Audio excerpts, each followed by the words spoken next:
నేటి ధాత్రి వార్తలకు స్వాగతం. ముందుగా వార్తల్లోని ముఖ్యాంశాలు. అమరావతి జగన్నాథ రథయాత్రలో పాల్గొన్న సీఎం చంద్రబాబు.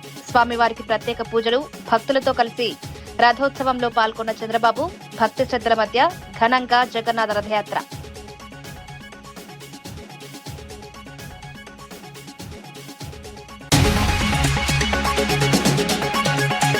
సీతారామ ప్రాజెక్టు పనులు వేగంగా పూర్తి చేస్తామన్న భట్టి. రైతులకు త్వరగా సాగును అందిస్తామన్న డిప్యూటీ సీఎం. మిగిలిన పనులు యుద్ధ ప్రాతిపదికన పూర్తి. సీతారామ ప్రాజెక్టుకు రాష్ట్ర వ్యవసాయానికి కీలకం.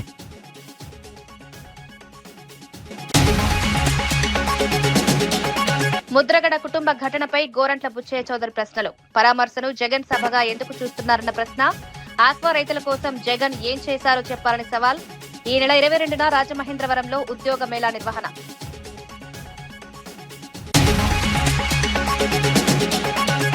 సింగరేణి బొగ్గుపై కాంగ్రెస్ పై హరీష్ రావు తీవ్ర విమర్శలు. బొగ్గు ఉత్పత్తి వివరాలను వెబ్సైట్ నుంచి తొలగించారని వ్యాఖ్య. తెలంగాణకు నాసిరకం బొగ్గు, సింగరేణి వ్యవహారంలో పారదర్శకత పాటించారని డిమాండ్.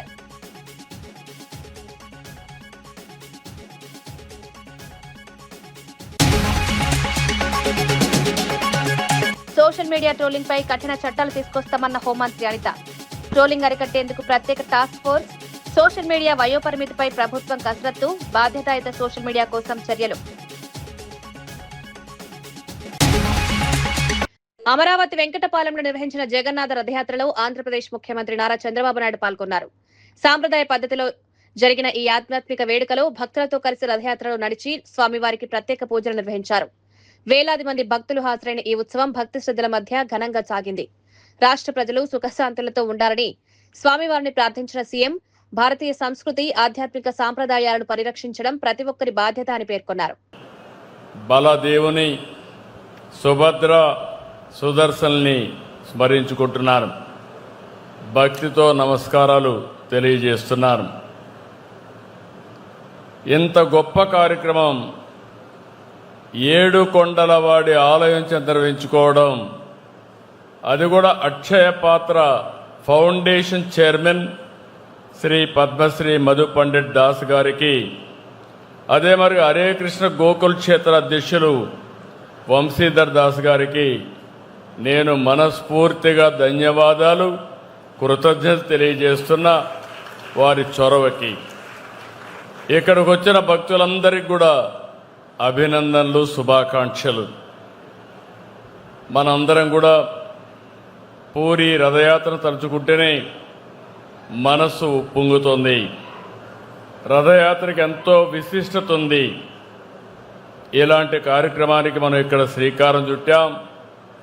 ఇప్పుడే స్వామి గారు చెప్పారు, రాబోయే రోజుల్లో జగన్నాథుడు వచ్చారు, లక్ష్మీదేవి వస్తుంది. ఇక్కడ అమరావతికి తిరుగు లేదు, తిరుగుండదని మరొక్కసారి మీ అందరికీ విజ్ఞప్తి చేస్తున్నా. ఈ రథయాత్రలో భాగస్వాములు కావడం, రథాన్ని లాగడం మనందరికి ఎంతో పుణ్యం దక్కుతుంది. ఇది పవిత్రమైన పుణ్య కార్యక్రమం. ఆధ్యాత్మిక విలువలు, నిస్వార్థ సేవల విషయంలో ఇస్కాన్, అక్షయ పాత్ర ఎంతో గొప్ప పాత్ర పోషిస్తున్నాయి. హరే కృష్ణ మూమెంటం ద్వారా మధు పండిట్ దాస్ గారికి ప్రపంచమంతా కూడా ఆధ్యాత్మిక సేవలు చేస్తున్నారు. దేశంలోని 16 రాష్ట్రాల్లో, 3 కేంద్రపాలిత ప్రాంతాల్లో అక్షయ పాత్ర 25,000కు పైగా ప్రభుత్వ పాఠశాలలో, అంగన్వాడీలో ఆహారం అందించే కార్యక్రమాన్ని, ఒక పవిత్రమైన కార్యక్రమాన్ని చేస్తున్నారు. ఇది ప్రపంచంలో ఎక్కడా జరగలేదు. అక్షయ పాత్ర ద్వారా 25 సంవత్సరాల్లో 500 కోట్ల మందికి ఆహారం అందించారంటే అది ఈ ఫౌండేషన్ యొక్క మహత్యం. ప్రతిరోజు మన దేశంలోనే 23 లక్షల మందికి ప్రభుత్వ సహకారంతో పౌష్టికాహారం అందిస్తున్నారు. ఆధునిక సాంకేతికత, పరిశుభ్రత, నాణ్యత, సమర్థవంతమైన నిర్వహణకి అక్షయ పాత్ర ఒక ఆదర్శం.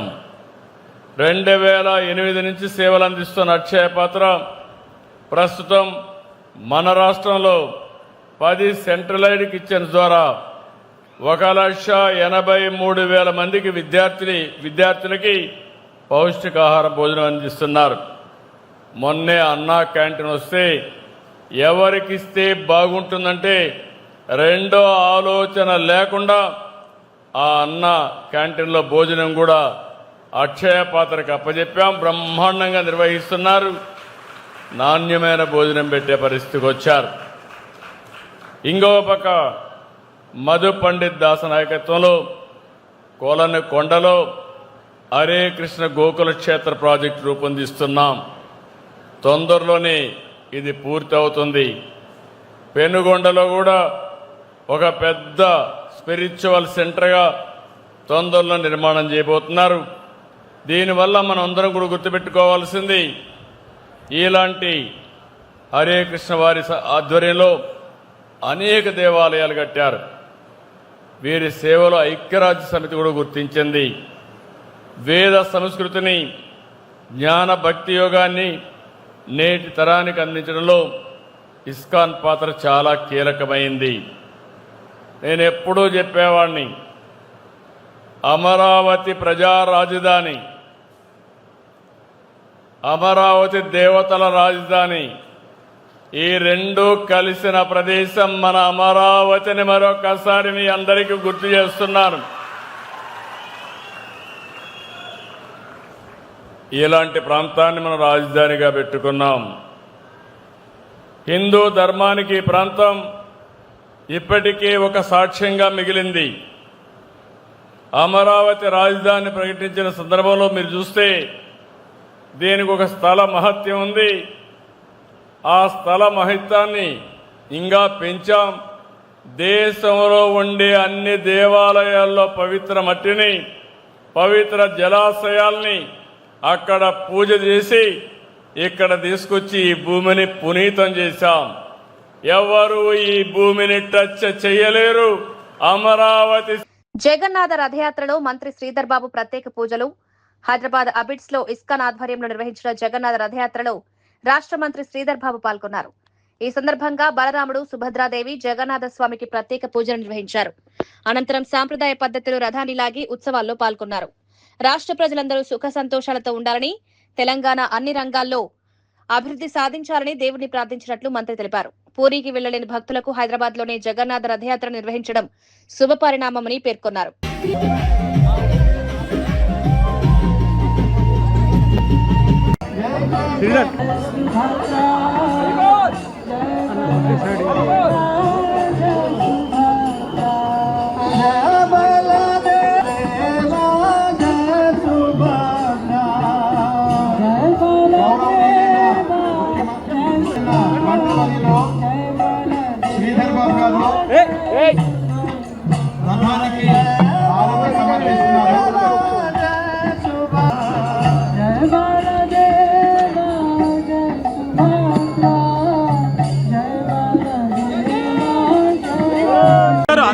హైదరాబాద్ పాత బస్తీలోని సక్సెస్ స్కూల్లో హిందూ విద్యార్థులపై బలవంతంగా కల్మా చదివించాలని ఒత్తిడి తేవడం దుర్మార్గమని కేంద్ర మంత్రి బండి సంజయ్ మండిపడ్డారు.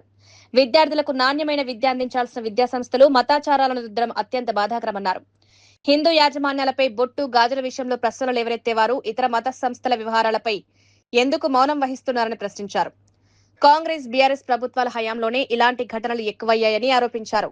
సంబంధిత స్కూల్ గుర్తింపును వెంటనే రద్దు చేసి యాజమాన్యంపై క్రిమినల్ కేసులు నమోదు చేయాలని డిమాండ్ చేశారు. అందించాలి, దేశానికి ఉపయోగపడే విధంగా, సమాజానికి ఉపయోగపడే విధంగా విద్యార్థులను తయారు చేయాల్సిన ఆలోచన ఉండాల్సిన యాజమాన్యం దానికి విరుద్ధంగా వారి యొక్క మత విశ్వాసాలను, వారి యొక్క మతం ఆచార వ్యవహారాలను ఇతర మతస్థులకు సంబంధించినటువంటి విద్యార్థుల మీద ఒత్తిడి తీసుకురావడం నిజంగా ఇంతకంటే దుర్మార్గం ఇంకోటి కాదు. ఇవాళ ఎవరు చూసి ఈ విధంగా బరిజగించి ఇతర మతాలకు సంబంధించిన విద్యా సంస్థలు రెచ్చిపోతున్నాయో ఒక్కసారి ఆలోచించాల్సిన అవసరం ఉంది. పాత బస్తీ ఎవరి జాగిరి కాదు, ఎవరి తాతాసి కాదు, ఎవరి ప్రాంతం కాదు. ఈ పక్క పాత బస్తీ హిందువులది.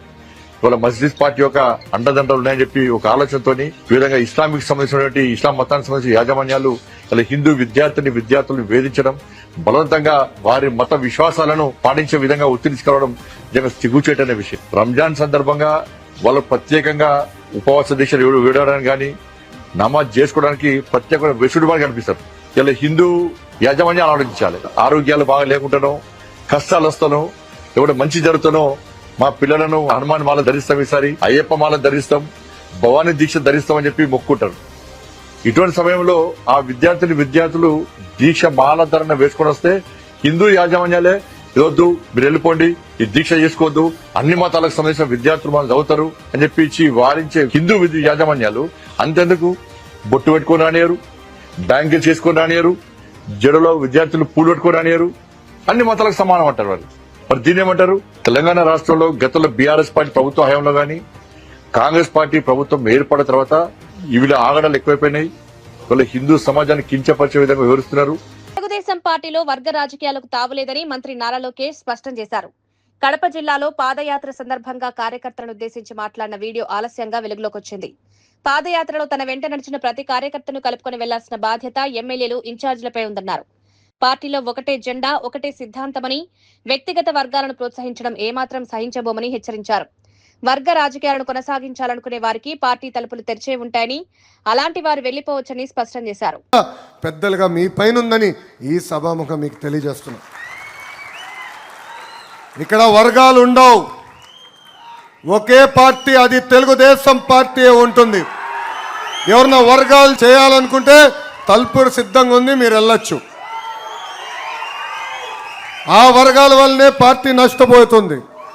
ఆ వర్గాల వల్లనే కంచుకోట లాంటి కడప జిల్లాలో మనం ఇబ్బంది పట్టాం. ఇక్కడున్న కార్యకర్తలందరూ కూడా పిలిపిస్తున్నా, వర్గాలకి దూరంగా ఉండండి, పార్టీని నమ్ముకోండి, మిమ్మల్ని పైకి తీసుకొచ్చే బాధ్యత మీ లోకేష్ అని సభాముఖంగా తెలియజేస్తున్నా. కాంగ్రెస్ ప్రభుత్వం ప్రజాపాలన పేరుతో చీకటి పాలన సాగిస్తోందని మాజీ మంత్రి హరీష్ రావు ఆరోపించారు.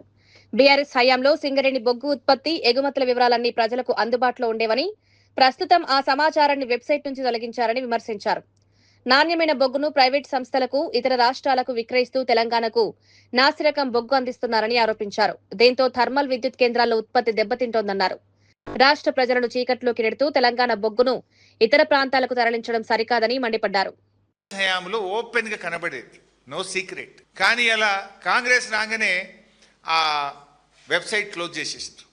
అసలు ఏ రోజు ఎంత కోల్ ఉత్పత్తి అవుతుంది, ఎంత స్టాక్ ఉంది, supply details and coal quality, ఇది ఏది కూడా ప్రజలకు కనబడకుండా దాన్ని ఆ వెబ్సైట్నే క్లోజ్ చేసింది. అంటే పారదర్శకత లోపించింది. చెప్పుకుండేమో ప్రజాపాలన, చేసేదంతా చీకటి పాలన, పారదర్శకతనే లేదు ఈ ప్రభుత్వంలో. ఇవాళ ఏం జరుగుతుంది?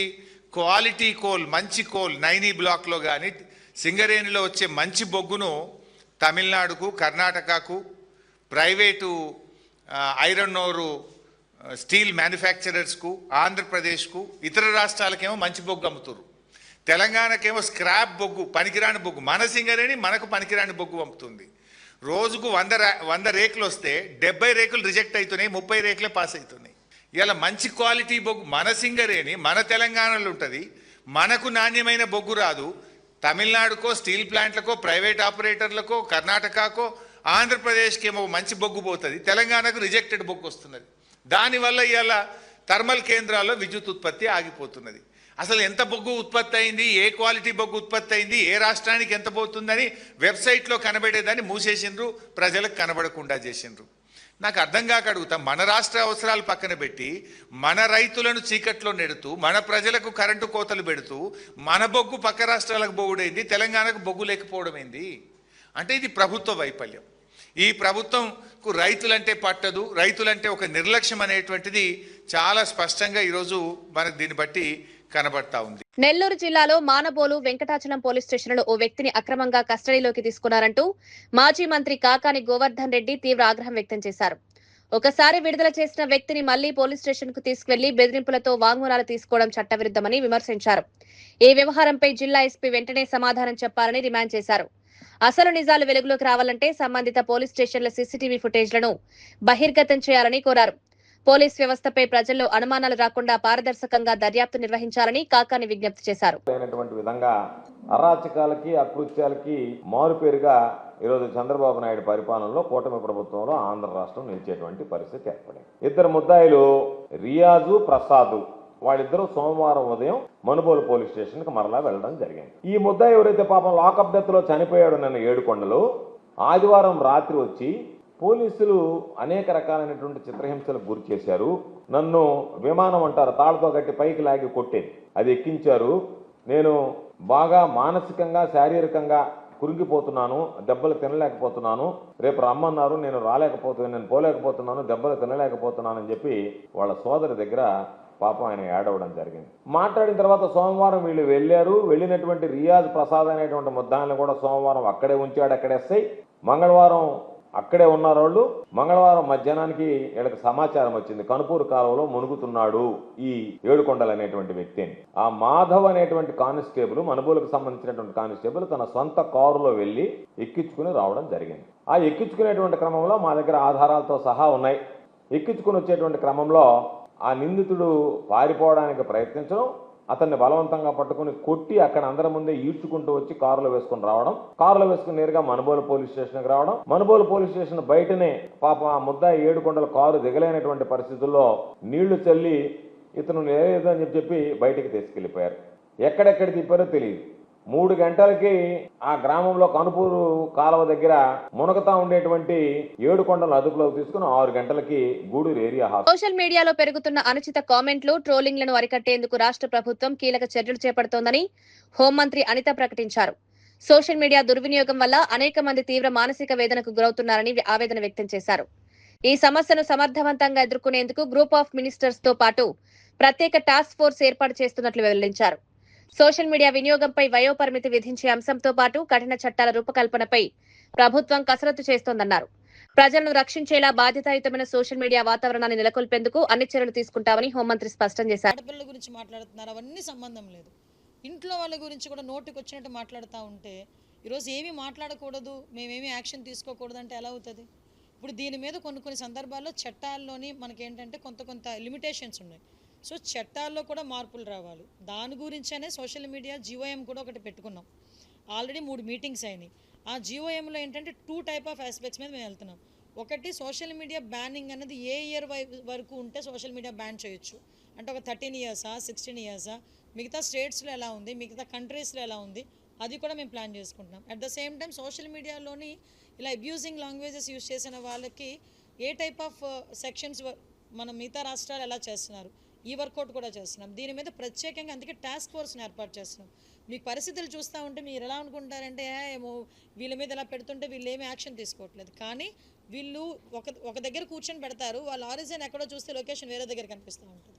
సో మేము కూడా అంతే టెక్నాలజికల్గా ముందుకు వెళ్ళాలి కాబట్టి ఒక task force at the same time technology support కూడా తీసుకొని రాబోయే కాలంలో ఈ సోషల్ మీడియాని కనీసం అంటే మనిషి గౌరవించుకోవాలన్న ఆ ఇష్యూని కూడా మనం ఇప్పటి నుంచి ప్రొజెక్ట్ చేసుకోవాల్సి వస్తుంది. దానికి నేను కూడా ఏంటంటే మీ తరపు నుంచి కూడా అటువంటి సిచ్యువేషన్స్ ఏదైనా వచ్చినప్పుడు దయచేసి మీ సపోర్ట్ కూడా నేను కోరుకుంటున్నాను. అమరావతి వెంకటపాలెంలో తొలిసారిగా నిర్వహించిన ఇస్కాన్ జగన్నాథ రథయాత్రలో ముఖ్యమంత్రి నారా చంద్రబాబు నాయుడు పాల్గొన్నారు. సాంప్రదాయ దుస్తుల్లో రథయాత్రకు హాజరైన సీఎం స్వామివారికి ప్రత్యేక పూజలు నిర్వహించి భక్తులతో కలిసి రథోత్సవంలో పాల్గొన్నారు. కేంద్ర సహాయ మంత్రి పెమ్మసాని చంద్రశేఖర్, మంత్రి నారాయణతో పాటు వేలాది మంది భక్తులు ఈ ఆధ్యాత్మిక వేడుకలో పాల్గొన్నారు. భక్తి శ్రద్ధల మధ్య సాగిన రథయాత్ర అమరావతి ప్రాంతంలో ఆధ్యాత్మిక వాతావరణాన్ని తీసుకొచ్చింది. తొలిసారిగా నిర్వహించిన ఈ మహోత్సవం విజయవంతంగా జరగడం పట్ల నిర్వాహకులు హర్షం వ్యక్తం చేశారు.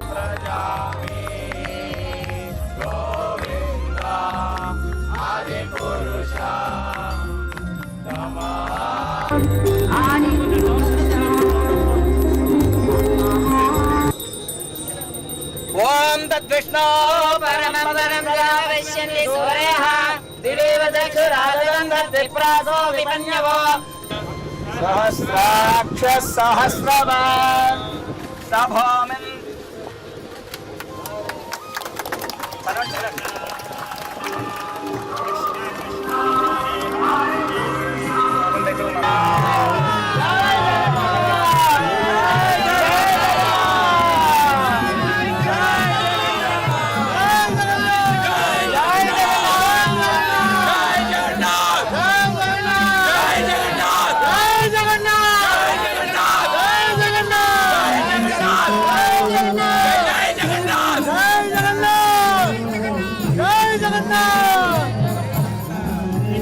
జై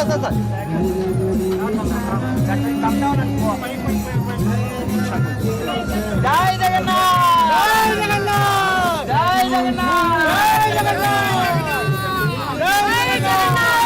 జై జగన్నాథ్ జై జగన్నాథ్ జై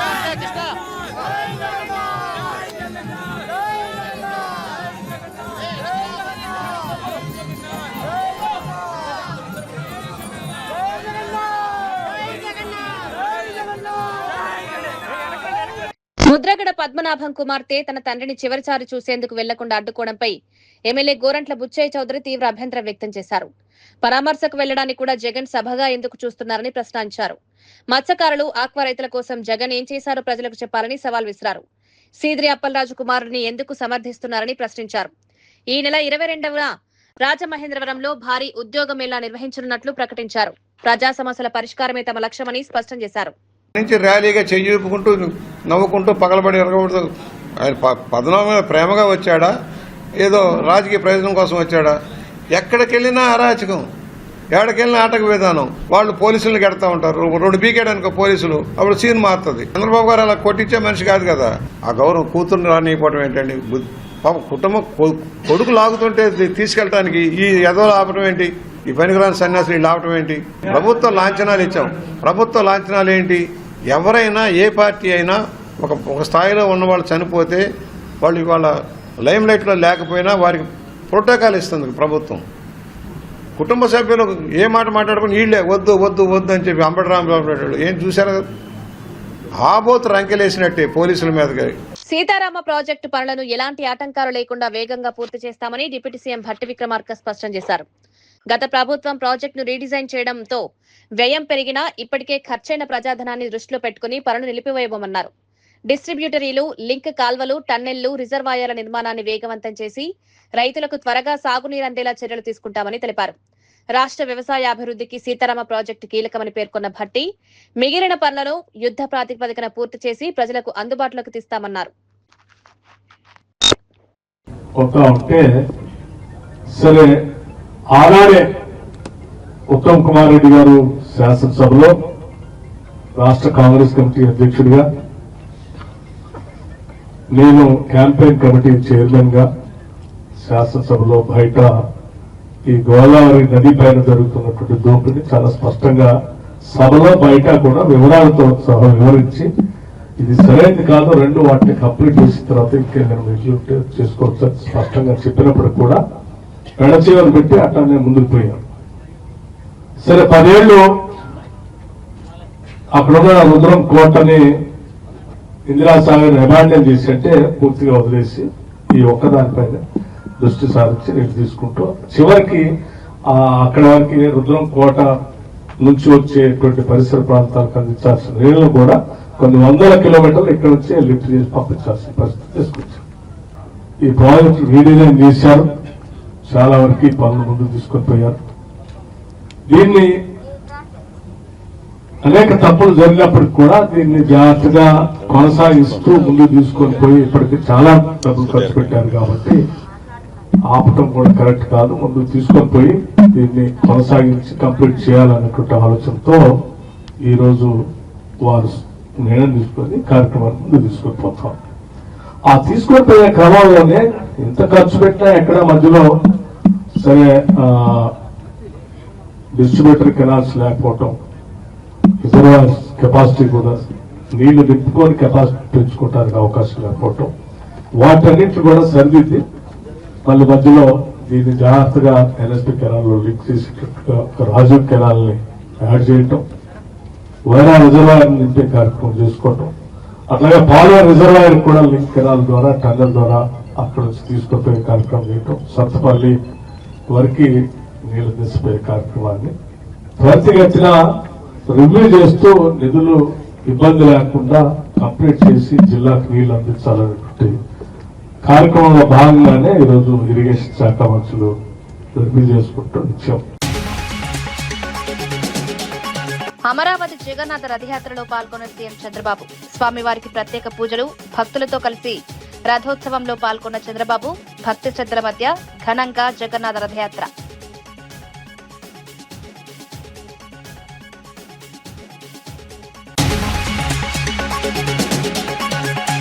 సీతారామ ప్రాజెక్టు పనులు వేగంగా పూర్తి చేస్తామన్న భట్టి, రైతులకు త్వరగా సాగును అందిస్తామన్న డిప్యూటీ సీఎం. మిగిలిన పనులు యుద్ధ ప్రాతిపదికన పూర్తి. సీతారామ ప్రాజెక్టుకు రాష్ట్ర వ్యవసాయానికి కీలకం.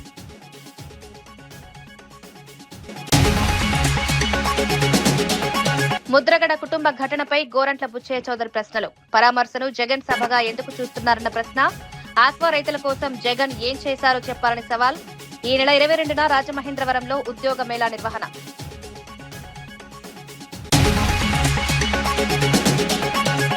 సింగరేణి బొగ్గుపై కాంగ్రెస్ పై హరీష్ రావు తీవ్ర విమర్శలు. బొగ్గు ఉత్పత్తి వివరాలను వెబ్సైట్ నుంచి తొలగించారని వ్యాఖ్య. తెలంగాణకు నాసిరకం బొగ్గు, సింగరేణి వ్యవహారంలో పారదర్శకత పాటించాలని డిమాండ్.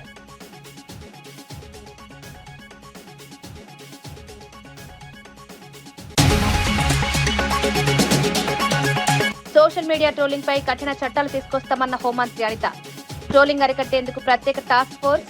సోషల్ మీడియా వయోపరిమితిపై ప్రభుత్వం కసరత్తు. బాధ్యతాయుత సోషల్ మీడియా కోసం చర్యలు.